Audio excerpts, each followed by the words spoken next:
what's up everyone, Same Time Gaming here. Welcome back for another Division 2 build video. Well guys, you know what happened with the last couple of days.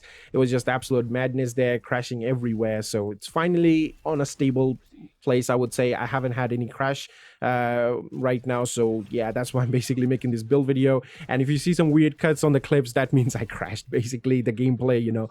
So yeah, this build is especially based on the global event. I actually was planning on showing this build day one, but then what happened, so I just couldn't do it, so I'm doing it now. But the good thing is the global event is actually extended by 1 more week, which is nice. So we basically have 2 weeks of Golden Bullet global event, which is really nice because this is literally the best global event in Division 2. So everybody enjoys this global event basically. So that's why I made this build, because with this build I can just farm control points, convoys, mainly convoys, because convoys are very fast and quick and easy, and I can get a lot of XP from the convoys. So I farm convoys most of the time than control points. But if you want to farm control points, no problem. I can farm control points in a minute with this build, and also convoys under like 15 seconds, which is absolutely amazing. Now of course you need to know the spawn location of the NPCs and react quickly to clear them. And I would recommend you guys to play this build like solo.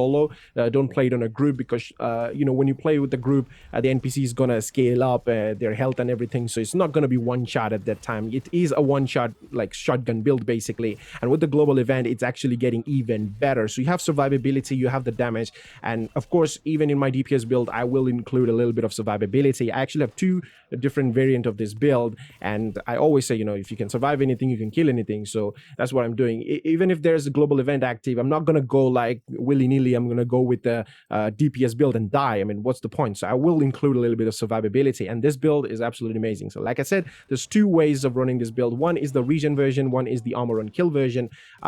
Regen means, of course, I have the memento, but don't worry, it's not recommended. First time I'm not going to recommend memento. Definitely not going to include that, and it's not my favorite one, but I'll still show you if you want to see. Okay, so let me show you the build here right now. As you can see, this is my main build. I would suggest you guys to run it like this. Now there are some changes you can do, and I'll talk about that in a moment. But first, we got this specialization, gunner specialization for 10% armor on kill basically. And the shotguns, I have running 2 shotguns. You can see my main shotgun is the military M870, because it has very, very high base damage, and this allows me to one-shot NPCs, especially when the global event is active. The damage multiplies like twice, and it's just so much damage with the global event. Plus you have like crazy amount of accuracy and stability and reload speed. So I mean, you don't have to reload your weapon when you fire in the global event. Like if you get a kill, it refills your mag, but if you have to reload, it's just instantly within like a second it reloads your shotgun, which is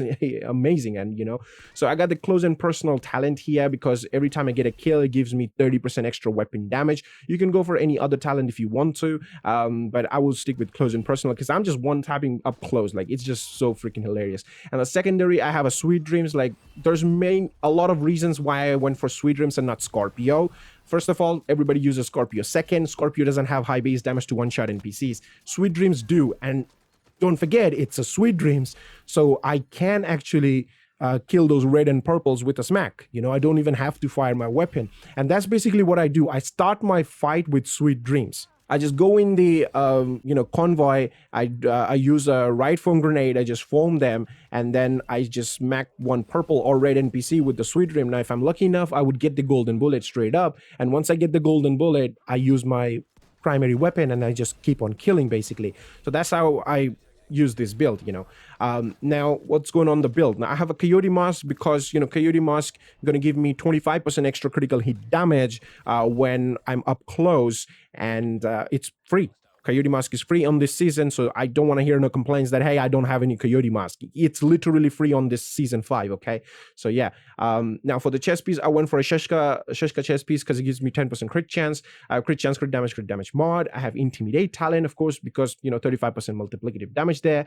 For the holster, I went for the Grupo because 15% crit damage. I have crit damage and crit chance here on the attributes. Now 2 pieces of Bellstone, because 1 piece gives me armor regen, which I'm not really, interested on that. The thing I want is the 10% armor on kill. So that's why I went for 2 pieces of Bellstone. On the knee pads, I have armor, crit chance, crit damage. And the gloves, I went for a Death Grips because Death Grips gives me 10% armor on kill. Now, it's a Dark Zone exclusive. I know if you don't have Death Grips, you can use Contractor Gloves, no problem.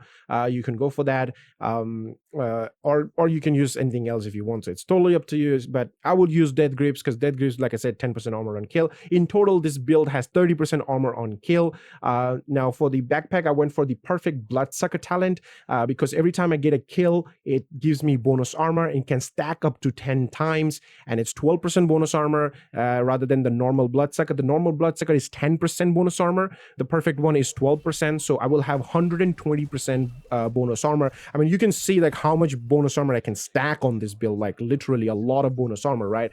So that's why I went for this. Now, if you feel like the Bloodsucker talent is giving you trouble, you can use Adrenaline Rush, because Adrenaline Rush will proc straight up. You don't have to rely on kills or anything, and you can proc Intimidate pretty easily with that. But like I said, the playstyle I use, the Perfect Bloodsucker, is really good because I use my Sweet Dreams to get that first kill. You know, I just mac a red and purple NPC and I get that first kill. And once I get the first kill, the Bloodsucker is active and I get Intimidate, and then I can swap my weapon and then I can keep killing and it stack up my Bloodsucker, and then Intimidate is active all the time. I'm getting armor and kill, and I have the damage from the weapon and everything, and the global event, you know, doubling up my damage basically. And I have Banshee Pulse to confuse enemies if they're moving away, and I can just keep them in one place and just kill them, you know, basically. That's what I'm doing. I can clear convoys within 15 seconds on this. Like, it's just super good. And also control points, like complete control points within like a couple of minutes, which is super fast. You know, it's just absolutely amazing. Now, you may have this question on your mind: is this build gonna work without the global event? Of course it will work without the global event, because it's a shotgun build. Shotgun has higher damage,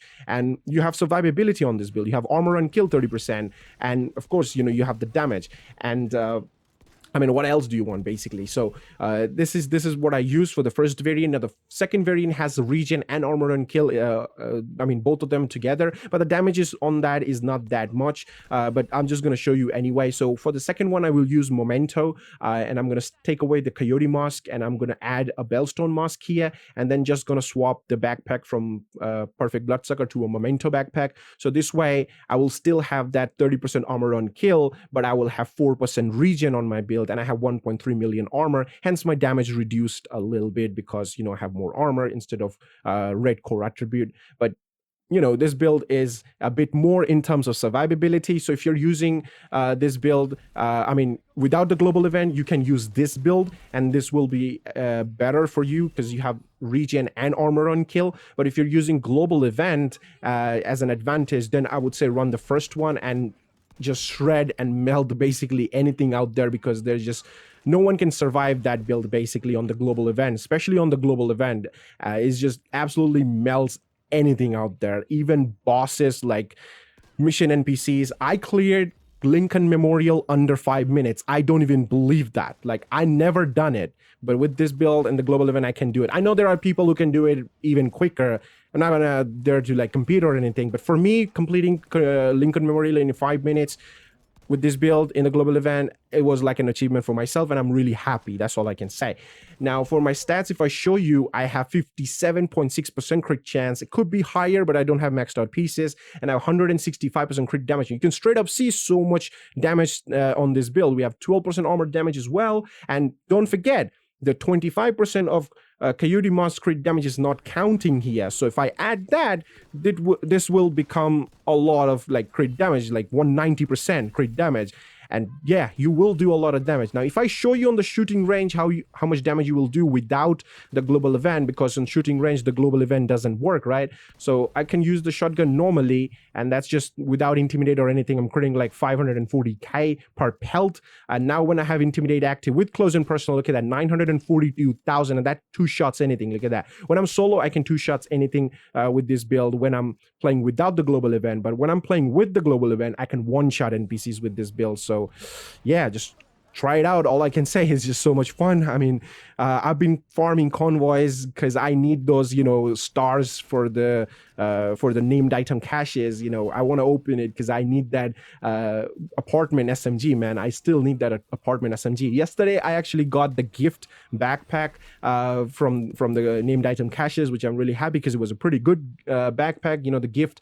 So yeah, and I just still need the apartment, man. I'm just trying to farm it. I think I need the Black Friday and the apartment as well, but I'm just gonna farm that. And with this, I can just super quickly farm all those convoys. That's what I'm doing, farming convoys. And if I see a control point close to it, I'm just farming the control point as well, and running Lincoln Memorial with this build with the global event active. So just try it out. All I can say, you're gonna have no trouble. So pretty good solid shotgun build. You got the survivability, you got the damage.